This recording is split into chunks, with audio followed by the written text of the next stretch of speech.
ઘરે નવરો બેઠો તો મેં કીધું ઇજિપ્તમાં પિરામિડ જોતા હું. હું ક્યાં ના પડું.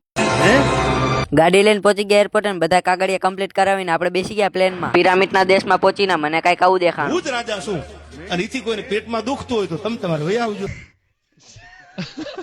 આવી ગયા સીધા હોટલમાં. બહાર દેખાતું હતું પિરામિડ. મારે જવું હતું પિરામિડ પાસે. ના ઉઠતો ધીમે ધીમે હાલતું હતું. આજે તો કલાક કરી. પેલ તે કરી છે તું એવડી મોટી કોઈ તોપ નથી. આવી ગયા પિરામિડ પાસે. ના એ દેખાઈ ગઈ મને આવી મૂર્તિ. એવું કહેતી હતી પડી જા. પાછળથી પિરામિડ જોયું તો કઈક અલગ અલગ લાગતું હતું. પછી બેસી ગયા ભાઈ હેલિકોપ્ટરમાં. ઉપરથી મારી દીધો કૂદકો અને પછી યાદ આવી ગયા ભગવાન. ભગવાન ઉપર ભરોસો રાખ્યો સમય બધાયનો આવે. હજી તો ઊંટ ઉપર બેસીને હાલતો થયો તા તો પવને બોલાઈ નાખી બાકાજી ગઈ. ત્યાંથી આવી ગયો બીજી જગ્યાએ. ને આ તો મને ભૂત જેવા માણા દેખાણા. પેલા એવું હતું સિલેક્ટેડ કરવા દે. આવી ગયો ક્યાંક મંદિરમાં. આ તો મને એની જેવા જ ભૂત દેખાણા. હું ક્યાં ના પડું.